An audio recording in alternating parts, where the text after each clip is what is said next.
তোমাকে পেতে চাই আল্লাহকে যে পাইতে চাই, আল্লাহকে যে পাইতে চাই, হযরতকে ভালোবেসে আল্লাহকে যে পাইতে চাই, আরশ কুরসি লৌহে কলম আল্লাহকে যে পাইতে চাই। আল্লাহু আকবার বলেন। ইমাম গাজ্জালী বলেন, আল্লাহ তোমাকে পেতে চাই। ভাইস চ্যান্সেলরের পক্ষে পায়ে লাঠি দিয়ে ফেলে দিয়ে বের হয়ে যান জঙ্গলে জঙ্গলে।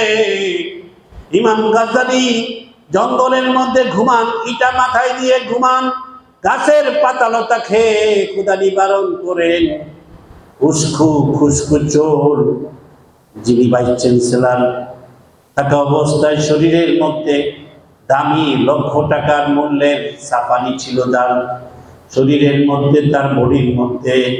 সেই ইমাম গাজ্জালী এখন দুলি বাড়ির মধ্যে ঘোরাঘুরি করে বাড়ির মধ্যে, সাধারণ জায়গার মধ্যে, বিভিন্ন জায়গার মধ্যে একজন ফকির এবং মিসকিনের মতো ঘুমিয়ে থাকে, শুয়ে থাকে, আর আল্লাহকে খুঁজে বলেন আল্লাহু আকবার।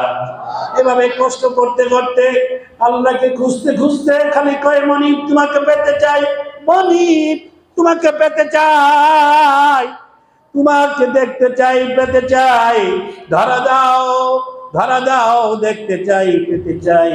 যেমন আমাদের বাংলাদেশের সবচেয়ে বড় আলেম, সমস্ত আলেম ওলামাদের আইডল, সব আলেম ওলামাদের গর্বের ধন, যার উপরে কেউ নাই, যিনি হরফুল মোল্লা, সকল কাজের কাজী, হার লাইনে মাহের যিনি ছিলেন, আমাদের আইডল, আমাদের আদর্শ, আমাদের গর্বের দল, ওই ফরিদাবাদ, কাটারা, লালবাগ, গহরডাঙ্গা মাদ্রাসা সহ অসংখ্য মাদ্রাসার যিনি উপকার সুরকার প্রতিষ্ঠাতা আমাদের শামসুল হক ফরিদপুরি সদর সাহেব হুজুর যেমন বলেছিলেন, হাকিমুল উম্মত থানভীর সাথে কলকাতায়, তখন কলকাতা প্রেসিডেন্সি কলেজে তিনি লেখাপড়া করেন, আইএ লেখাপড়া করেন। থানভী রহমতুল্লাহ আলাইহি কলকাতার সফর ওয়াজ মাহফিলের পরে জনগণ সবাই তার সাথে মুসাফা করতেছে, যেমন চরমোনাই পিসাব আসলে মাহফিলের পরে সবাই মুসাফা করে লাইন ধরে, ঠিক না বেঠিক? থানভী রহমতুল্লাহ আলাইহি বয়ান শেষ তো সবাই মুসাফার জন্য লাইন ধরছে। তা আমাদের শামসুল হক ফরিদপুরি, তিনি তখন কলেজের ছাত্র, উনিও লাইন ধরছে। উনি আগের থেকে হাকিমুল উম্মতের ভক্ত, হাকিমুল উম্মতের লিখনি পড়েন, তার লিখনি, তার বই, তার মাসিক ম্যাগাজিন, মাসিক নিয়ামত উনি পড়েন, ওইরা ভক্ত হয়ে গেছে।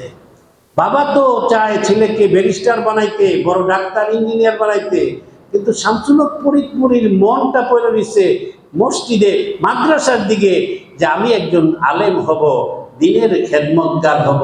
কিন্তু বাবা তো রাজি হয় না। বাবা বলে যে ছেলে তো মেরিটোরিয়াস, মেধাবী, অনেক, তার মেধা অনেক প্রখর, তাকে ব্যারিস্টার ইঞ্জিনিয়ার বানাবে।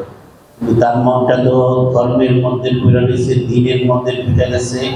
মোনাজাত করছে, মোনাজাতের পরে লাইন ধরছে, সবাই মুসাফা করতেছে। শামসুল হক ফরিদপুরি ইচ্ছা করে সবার শেষে মুসাফা হয়ে যায়, সবার শেষে আমি মুসাফা করবো, কারণ আমার একটা কথা আছে, হাকিমুল উম্মতের কাছে জিজ্ঞেস করবো একটা কথা।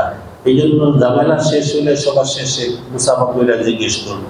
তো সর্বশেষ লাইনে দাঁড়াইছে, মুসাফা কইরা ব্যাট শার্ট পরা জিজ্ঞেস করতেছে, হুজুর একটা প্রশ্ন করি। তো বলো বাবা, কি প্রশ্ন বলো? হাকিমুল উম্মত বলতেছে, বলো। শামসুল হক ফরিদপুরি বলেন যে আল্লাহকে কিভাবে পাওয়া যাবে?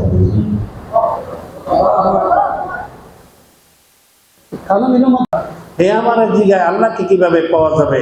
আমার তো অনেক আলেমোলামা পীর মাসায় এই পর্যন্ত কোনোদিন আমার খানকায় পয়রা থাকে, কত বড় বড় আলেমোলামা। ওই খানকার সদস্য হলো মুফতি শফি, খানকার সদস্য মাওলানা আতহার আলী, খানকার সদস্য এরকম ভাবে কারি তৈয়ব রহমতুল্লাহ আলাই, খানকার সদস্য মোহাম্মদুল হাফিজি হুজুর, খানকার তৈব সদস্য আতার আলী রহমতুল্লাহ আলাই, খানকার সদস্য ময়মনসিংহ বড় মসজিদের ফয়জুর রহমান রহমতুল্লাহ আলাই, এরকম বড় বড় সব। কিন্তু কেউ কোনোদিন জিজ্ঞেস করে নাই যে আল্লাহকে কিভাবে পাওয়া যায়, হুজুর কইয়া দেন আল্লাহরে কিভাবে পাওয়া যায়। একটা কলেজের ছেলে প্রশ্ন করি, বাবা তুমি আল্লাহকে কিভাবে পাওয়া যায়, তুমি এই প্রশ্ন করছো, তুমি কলেজে কেন, তুমি মাদ্রাসায় পড়ো না কেন? আব্বা তো, আমি তো পড়তে চাই কিন্তু বাবা তো আমাকে পড়তে দেয় না। তো থানভী রহমতুল্লাহ মন্তব্য করলেন, এমন জমানা আসছে সন্তান মাদ্রাসায় পড়তে চায়, আলেম হইতে চায়, বাবা পড়াইতে চায় না। আফসোস করলেন। আর আফসোস করার সাথে সাথে থানভী রহমতুল্লাহ একটা নজর পড়লো ওই শামসুল ফরিদপুরের প্রতি, যে একটা কলেজের ছেলে প্রশ্ন করে আল্লাহকে কিভাবে পাওয়া যায়। এই ছেলে তো স্বাভাবিক কোনো সাধারণ ছেলে নয়, অবশ্যই ছেলেটা ভবিষ্যতে কিছু হবে। আল্লাহর ওলির নেক নজর করেছে, নেক দৃষ্টি করেছে, যার জন্য শামসুল ফরিদপুরি কলেজ ছেড়েছেন, লেখাপড়া ছেড়ে দিয়ে